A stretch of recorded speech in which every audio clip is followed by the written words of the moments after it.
to have you all with us today, and so pleased with the turnout. We have close to 400 participants on right now, and we hope to see the signups increase with each session. I'm Julie Chabdi, Health and Wellbeing Program Manager with the Center for Work and Family Life. I came on board at USC 6 months ago, and in my role, I will be working with campus partners to collaborate on the development of a health and wellbeing strategy to support health and well-being of USC faculty and staff through programs, policies, practices, and partnerships. I previously worked for 12 years at UC Riverside, where I managed their faculty and staff wellness program and co-chaired UCR Healthy Campus, along with holding a leadership role with the entire UC Systems Healthy Campus Network. I am now excited to be part of the Trojan community. It is my pleasure to kick off the Healthy Habits webinar series with opening remarks from Senior Vice President Felicia A. Washington. Hello, everyone, and welcome. Welcome to the first session in our Healthy Habits webinar series. And welcome, Julie, to USC. You know, before I go any further, I really want to thank the Center for Work and Family Life for this very idea. A series that truly honors the whole person and recognizes that an overnight adjustment to mostly remote work in March of 2020 was not ideal. So they've designed a series to aid our community to begin to prepare to adjust to reorganizing our personal and professional lives for return to in-person instruction and on-campus operations. This care certainly aligns with our unifying value of well-being. You know, I also want to thank all of you for joining us today. It's incredibly important to invest time in our well-being. And I'm so glad that you're making the time to do so, and I hope you will come to additional sessions as well.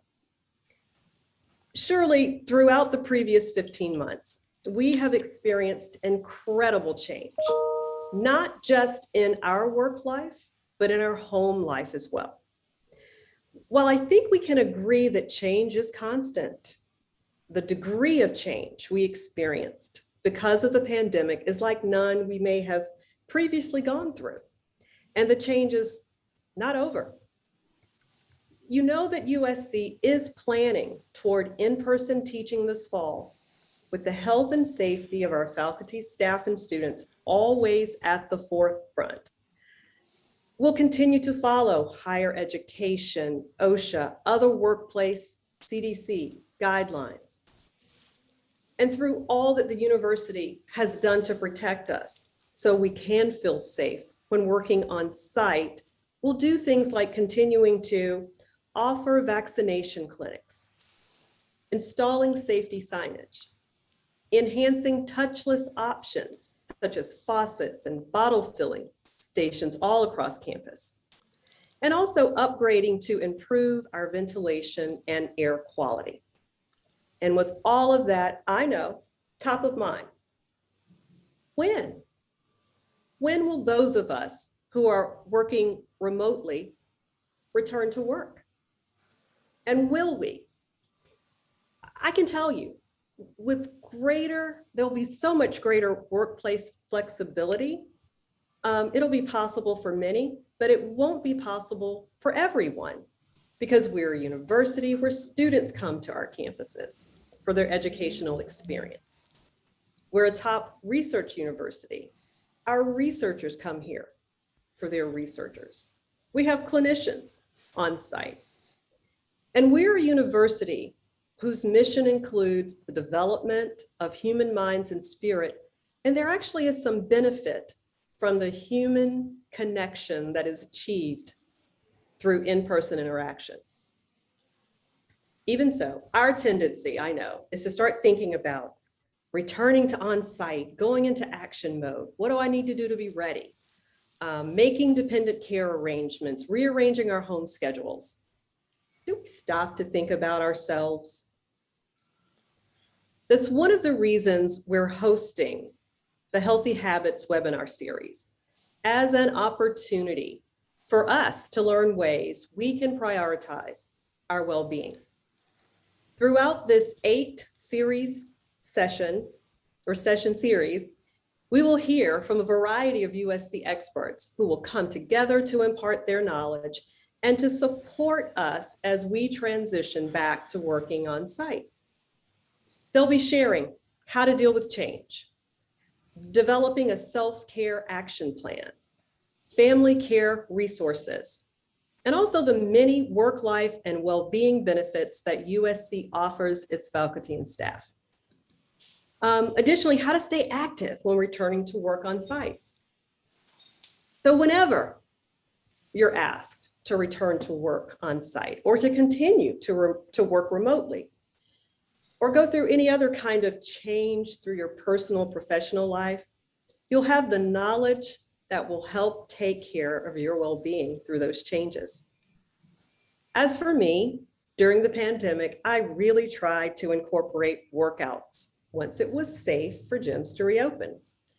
And I incorporated dedicated time with my little people, the grandchildren. And it's been easier to plan for those things when I've been working remotely without a commute. But so I'm really interested right now in learning a new self-care action plan because I will be returning to work on site. Similarly, I hope that you can find ways that you'll be able to incorporate things that you learn from these sessions into caring for your well-being. I want to highlight that it's not just through these sessions, but CWFL is always available to support you. At the start of the pandemic, they quickly transitioned to virtual services and remain at the ready to continue to support you. So again, I commend you in owning your well-being by attending these sessions. I truly believe that your participation can help you, your loved ones, our entire Trojan family.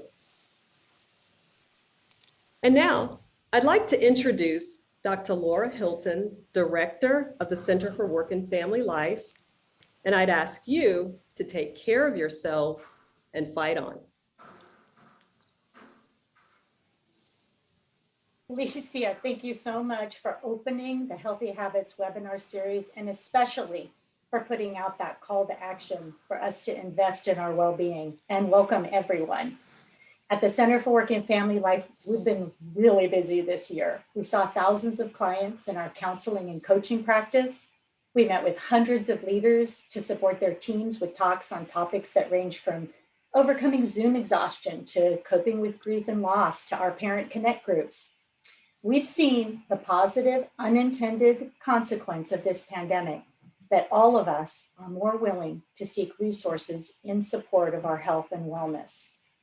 And to meet this need, CWFL continues to enhance our counseling, consulting, and coaching services with programs to create a healthy campus, a new website this fall, and of course, this Healthy Habits webinar series that's running now through September. So in true Trojan spirit, we will triumph together and emerge from the pandemic stronger with innovative ways of working, teaching, and learning. Now it's with gratitude that I pass it back over to Julie, who along with her health and well-being team has assembled a stellar array of topics and expert speakers. Please enjoy the program and be well. Thank you so much for the warm welcome, Felicia and Laura, and for the very positive opening remarks. I am so honored to be part of this health and well-being collaboration with my fellow USC partners, teammates, and esteemed colleagues. We know and acknowledge the difficulties that we all have faced during this time. And as we look forward to a return for the better and caring for, supporting, and improving health and well-being at USC, we hope that this is the start of many conversations to come. A few housekeeping items. We would like to invite you all to stand if you're able to and stretch anytime during today's presentation. So feel free to get up, move, shake it out, stretch it out. Your audio is being muted to minimize background noise until we open it up for Q&A.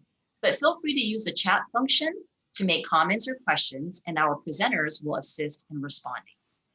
This webinar is being recorded and will be archived for sharing on the Healthy Habits webinar page that you use to register for this series. The current pandemic has disrupted our lives in so many ways. USC faculty, staff, the entire Trojan community have spent the last year and more adjusting to the new norm of working, learning, and living at home. With the return to on-campus activities this fall, many of us are faced with emerging challenges to maintain our current work and personal life routines, healthy habits, schedules, and environments. So this series aims to support the health and well-being of our campus community by providing you with strategies and resources to help you navigate through the transition and recovery of pandemic life and continue to establish healthy habits that will last a lifetime. So here's a look at the 8-session webinar series. Today's session is on preparing for change and transition, and we hope you will join the other sessions as well. So let's get started, preparing for change and transition. Today's agenda will include a mindfulness activity, information on positive change and transition, as well as workplace supports, and then we'll conclude with a Q&A and a preview of the next session. So with that, I am so pleased to introduce our speakers for today. Alan Weiss, Director of Mindful USC, Cindy Ryan, Program Manager UPC from the Center for Work and Family Life, and Angela de Blasi, Program Manager HSC, Center for Work and Family Life. And with that, I will turn it over to Alan Weiss, Director of Mindful USC. Well, thank you very much. And I'd just like to start by saying that stress and anxiety is perfectly natural during these times. So let's think about a couple of ways that you might be able to handle this. The first way, all I'd like you to do is close your eyes, and we're going to just follow our breath. This is a great way to settle down anytime you're stressed. So just close your eyes. And the first thing I'd like you to do is just check in with your body and see if you're holding any stress in your body, which is very natural. And just simply see if you can just relax on each out-breath. Perfectly natural to feel stress and a tightness in your body, but now we have a chance to just relax a bit.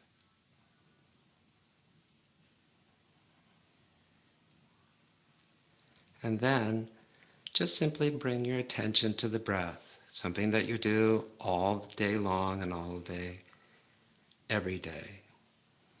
Just noticing the sensations of the breath as you breathe in and breathe out. You probably notice the breath has sensations of air going in and out of your nostrils, or maybe just the belly rising and falling. Your attention will wander off, as it does for every single person who's ever done this, so don't take it personally. You're just breathing in and breathing out.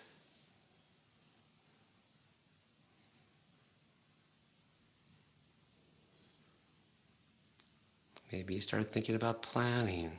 That's natural. So you can just say, this is planning. This is planning.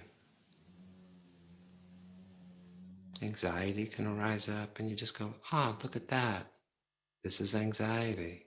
This is anxiety. So we're just paying attention to the present moment where we're really living. Breathing in and breathing out.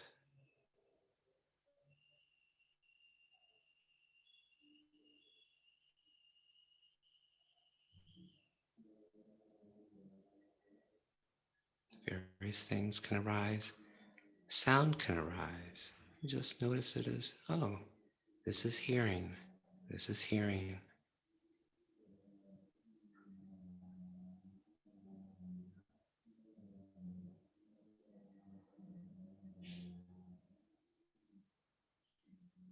Maybe your mind is going crazy right now. Is that a problem? Not at all. Wow, look at that. I got a really crazy mind now. So what's it like just to accept what's going on?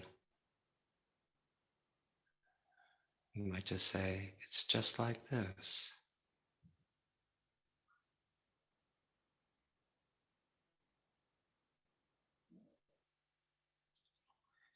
And take a breath or two and then just simply open your eyes. So that's mindfulness. It's just paying attention to what's going on right now, being open and receptive to whatever is arising. So bringing your attention to the breath for just a couple of minutes like we just did like that is one way to calm down. Now your attention's going to wander around, but that's okay. It's not a problem.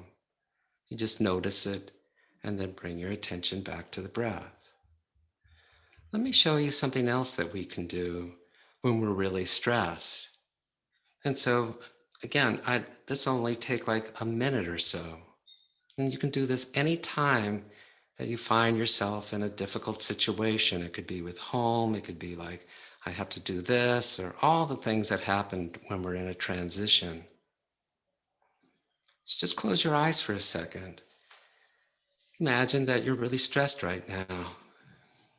Just say, we'll just start with checking in with ourselves. You might say to yourself, my body and mind and heart are holding a lot right now. You can even put your hands on your heart when you're doing this. My body, mind, and heart are holding a lot right now. This is stressful. This is difficult. This is really hard. And so you're just accepting what's happening right now. But then remember that you're not alone. This is what it's like to be a human right now. We are all, each and every one of us, having a hard time. And there's nothing wrong with me for feeling this way. And then finally, say to yourself, can I listen to what I need and offer to myself with kindness, just as I would for a friend?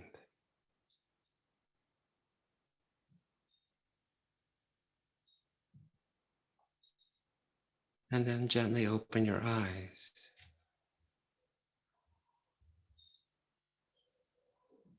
And so this is a nice way to take a break from everything, but notice this common theme is just acceptance, appreciation, and acknowledgement that whatever's going on with us is happening with people all around the world right now.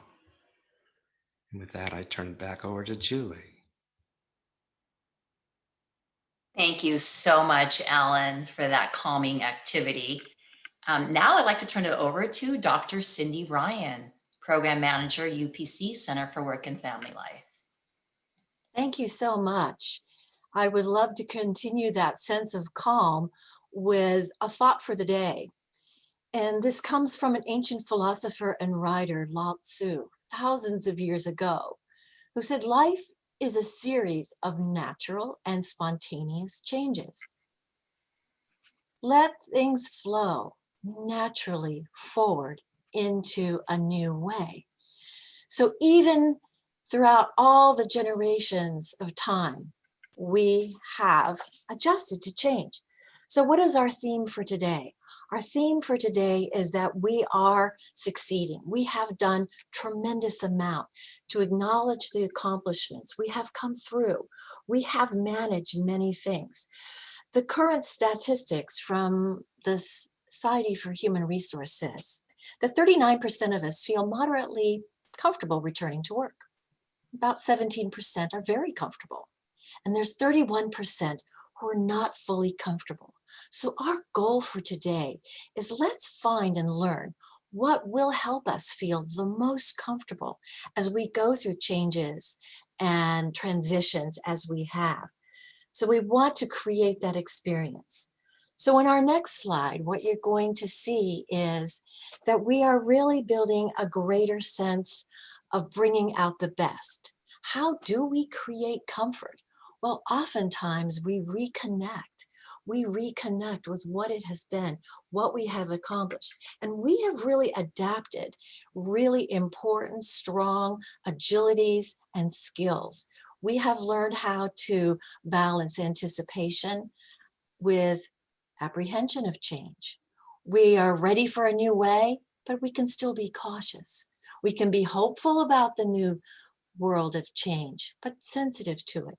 We've created new paradigms, ways of thinking and feeling and relating, and we want to continue to adapt and sort of integrate those into our way of life. We have really brought amazingly new healthy habits into our world that we will sustain and that we will continue to grow and that we will achieve.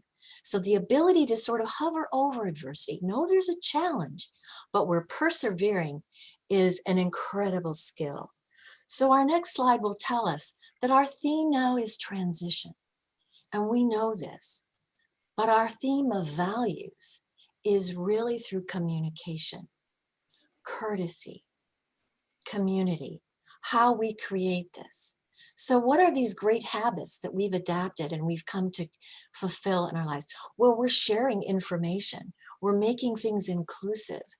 We are creating a sense of kindness and patience, and we're giving ourselves room to say, no worries, I got this. We can help each other. We're giving ourselves helpful hints. We're being a support system to one another. How many times are we going in and chatting away and we're getting the friendly handshake that says we're still muted, but this is our way of embedding wonderful and healthy habits. We're saying thank you. We're extending this support. We're creating can-do messaging. We're persevering with the message that, okay, this was a challenge, we'll fix it, we'll take care of it, and resourcing and supporting one another. These messages, these forms of communication with courtesy and embedding our sense of community is really how we bridge to this. So bringing all these habits forward, we're going to want to keep these helpful habits of greetings and kind welcoming, to be asking each other openly, how are you feeling? Do you feel comfortable? Are we okay with this? Giving and offering the kind of support that says, I'm willing, I'm here if you need anything, let me know. That offers being present, being fully there, in an optimistic way. So our values are fulfilling respect, generosity of spirit, positive communication. One of the recent groups that I've been working with is planning reentries and saying, how can we bridge this and make it fun? Well, they're creating Decorate the Water Cooler. They're going to design something that brings everybody together in a fun, creative, and spirit of happiness. So in our next slide, what I want to sort of fulfill here is that we are bridging this transition with very powerful processes.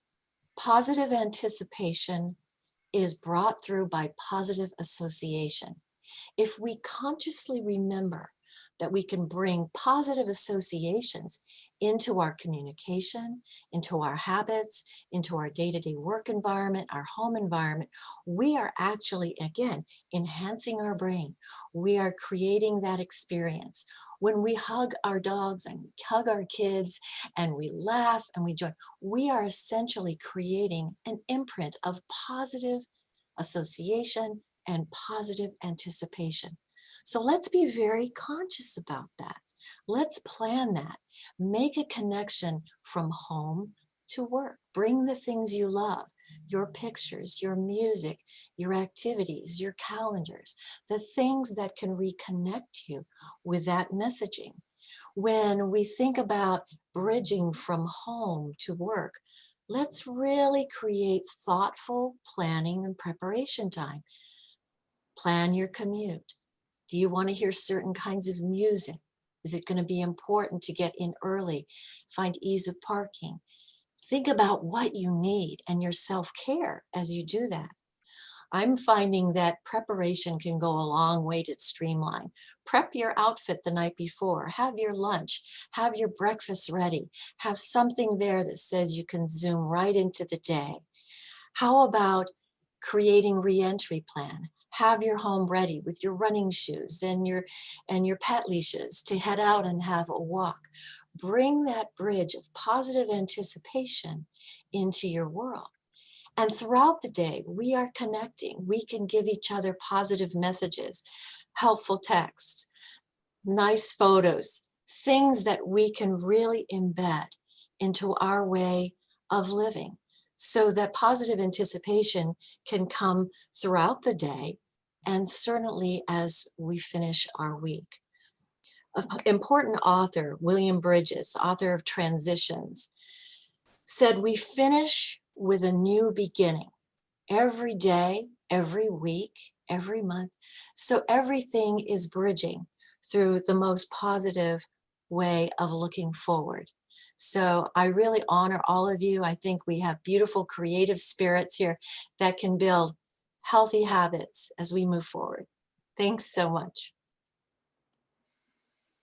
Thank you so much, Cindy, for that great information and helping us with a positive transition ahead.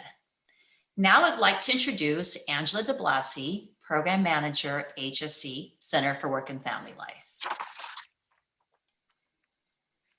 Thank you, Julie. Okay, now we're going to talk, this portion of the webinar is going to be focused on well-being and helping to identify signs and symptoms that suggest you or a colleague may be struggling, to learn effective communication techniques, and to learn self-care strategies. As Felicia Washington described, a big pull this year is well-being in the workplace. And USC, under Dr. Carol Folt, sent to each of us in the fall an email describing 6 unifying values she would like all of us at USC to implement, not only as a value, but as behaviors. And under Felicia Washington and HR and several other groups, there's the culture of journey, where groups and task force are working together very closely to design behaviors for each one of these unifying values. They are to act with integrity and the pursuit of excellence, embrace diversity, equity, and inclusion, and promote well-being, engage in open communication, and be accountable for living our values. As Felicia Washington described, Julie and her whole team put together this eight webinar series, and the focus will be on well-being, taking care of yourself, oxygen mask on you first. Next, we're going to talk about change versus transition. Change is external. For example, the pandemic, job changes, financial impact, social and racial injustice. Transition is the internal process that people go through to come to terms with and adapt to a new situation. It is personal and individual for everyone. We're going to look now at what are the signs that you may be seeing playing out in the workplace that may suggest that someone is struggling.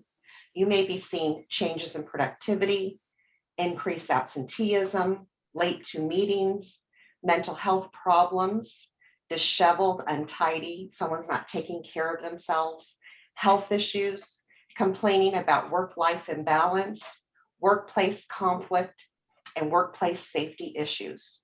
So right now we'd like to do a poll, and Suzanne will be helping me with that. And we're going to ask you a question, and we'd like everyone to answer. What is the one sign and symptom listed that you are currently seeing the most of in the workplace? So if you could fill this out right now so we can see.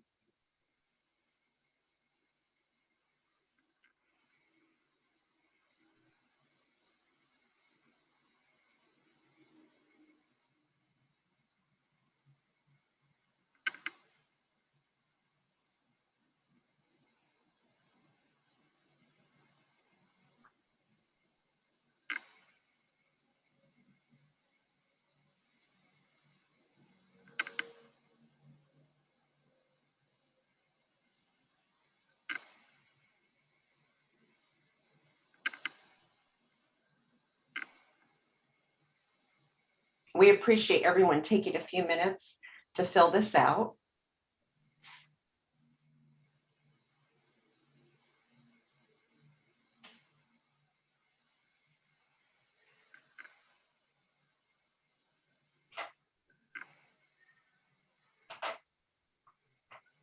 Okay.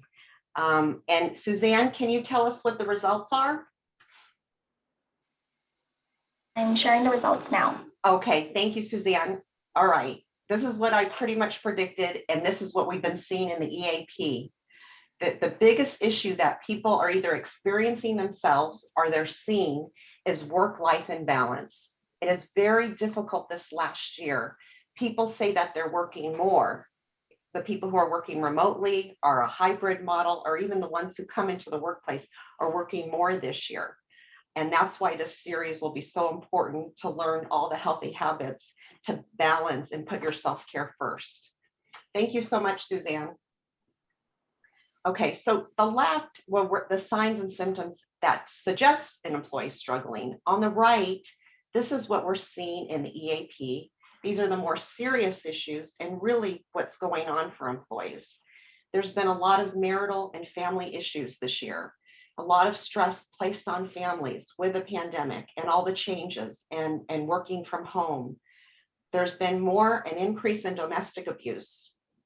Some people who live alone have felt socially isolated, and an increase in depression and anxiety. We've experienced an increase in hearing more concerns about people feeling suicidal, and an increase in substance use issues. Okay, next slide, please. Okay, so how can leaders be supportive if you're concerned about an employee? Well, the first thing is you want to consult with the Center for Work and Family Life, the Employee Assistance Program. At the EAP, our professionals provide confidential consultation to support leaders. This resource is to help leaders assess and effectively address employees' well-being, resolve challenges around employee work performance and conflict among work groups. So the key is for leaders in a situation like this is really to tap into your emotional intelligence. It's really important for you to be self-aware and to recognize your own emotions. You're not immune from this. You're going through this as well. And research has shown that it's been toughest on leaders going through this year, trying to manage a workforce where some are working from home, some are working on site. And also through this transition the next few months, it's difficult for leaders and working with employees and helping them through change and transition. So the first thing is be aware of how this is impacting you. And what is this triggering for you? Or if you see some of your employees struggling, what is that trigger for you? Be aware of what hooks you and what your triggers are so you can self-regulate, so you can manage your own internal state and impulses and have good boundaries when you can support employees. You want to sit back and observe.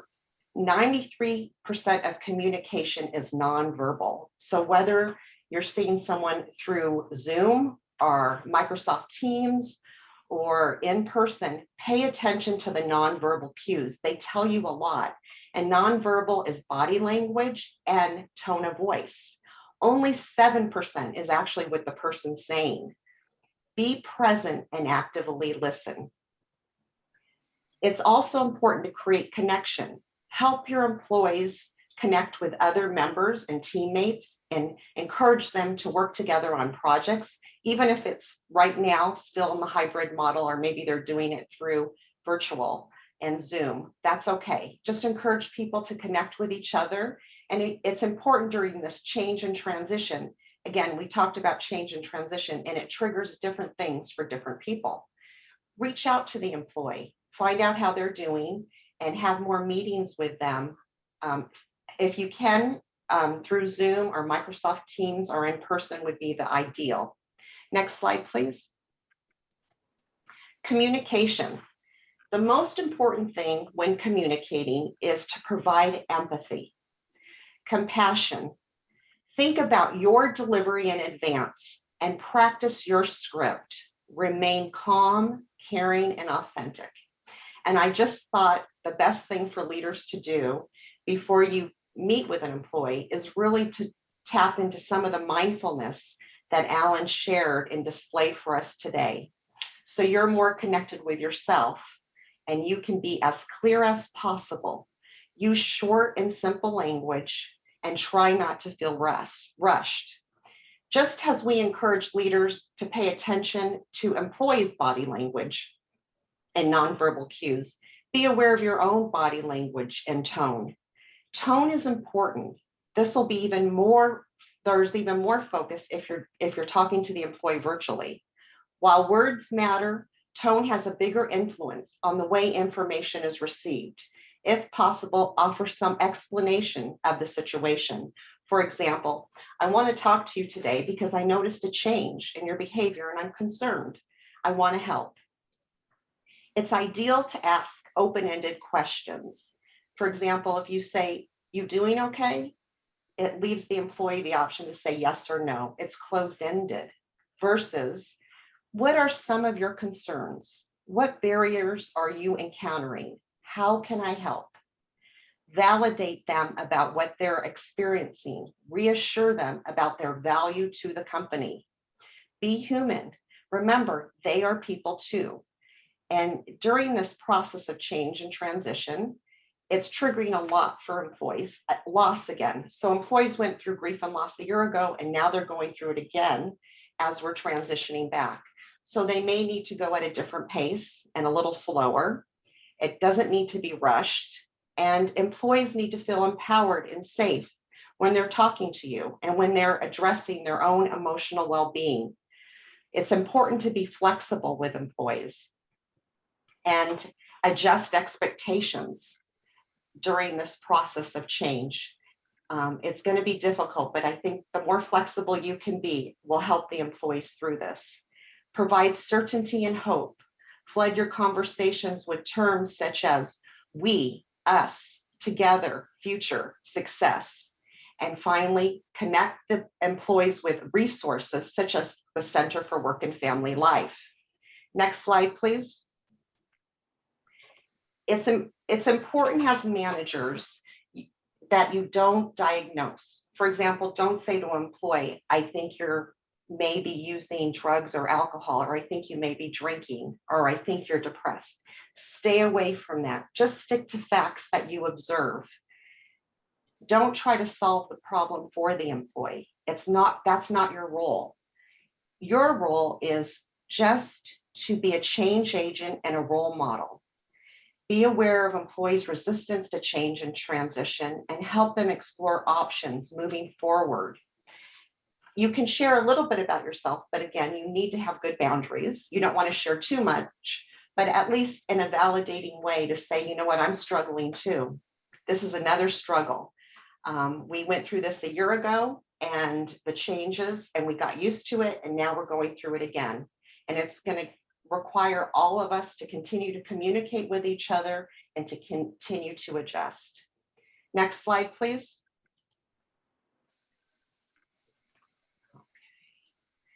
Finally, we're going to talk about creating change and transition hardiness. So first of all, as leaders, and right now the framework that USC is using is that well-being is one of the key core values. So we want to treat mental health as seriously as physical health. You want to focus on what you can control. The only things we can control in life are our thoughts, feelings, and behaviors. If we can manage those, we can achieve our goals and gain success in life. Think positive. Believe that good things will happen, and they will. Positive thoughts. The law of attraction says like attracts like. So when you think a thought, you are also attracting like thoughts to you. And during times of change and transition, just like when you're moving, they say location, location, location. During times of transition, leaders need to communicate, communicate, communicate, because there's so much uncertainty. And employees, it's important for you to ask as many questions as you can to gather information, because the more information you have, the more empowered you will feel. And as Cindy had mentioned, it's important to celebrate the challenges, successes, and accomplishment that the team has been through this year. First transitioning and the success there, working from home, other projects the team has worked on, and there were successes. And that focusing on the positive always helps. And finally, it's important for people to focus on what brings you joy.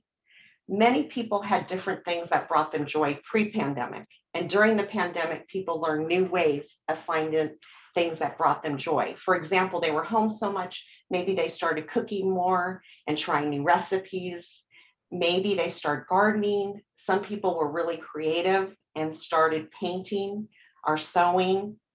So they learned other ways to bring them joy. But it's important to bring joy into your life every step of the way, and to think about what haven't you done, and what, now that things are opening up, what would you like to do? How often can you do them? And when can you participate in these activities? So if you plan some activities that you've been wanting to do, such as vacations, or even going to the Hollywood Bowl to listen to music, family, in-person family get-togethers, if you plan those, once you plan them, you're on them, and they bring you joy just thinking about them and planning them. So thank you so much. And now I'm going to turn it back to Julie. Thank you for such wonderful tips, Angela, and all the resources you provided. Now we have about 6 minutes left for the Q&A portion. So if you have any questions for the presenters, please put them in the chat or the Q&A, and Suzanne, our Health and Wellbeing Coordinator, will help facilitate the questions. Do we have anything in the chat that needs to be answered by our presenters, Suzanne? We have Lisa who raised her hand. I would like to unmute her now for her to ask her question. Lisa, you are now unmuted.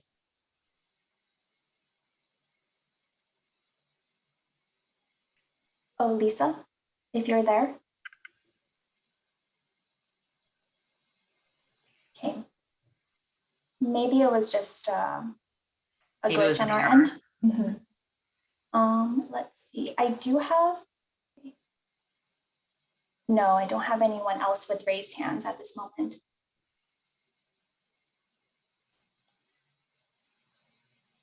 Do we have any questions in the chat? I'm looking at it right now.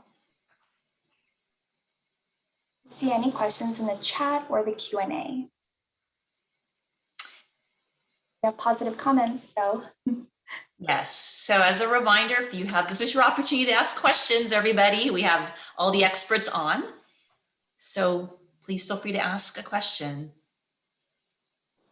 I see a question from someone about inclusion, but what is the question? Feel free to type that in. Or unless any of those speakers have anything to say about inclusion. There's also another question about from one of our attendees. I'll read it if you'd like. I know that it is always said that things are confidential and we should share our concerns, but how do you get past the fear that being totally transparent about your anxiety won't maybe backfire on your ability to do your job?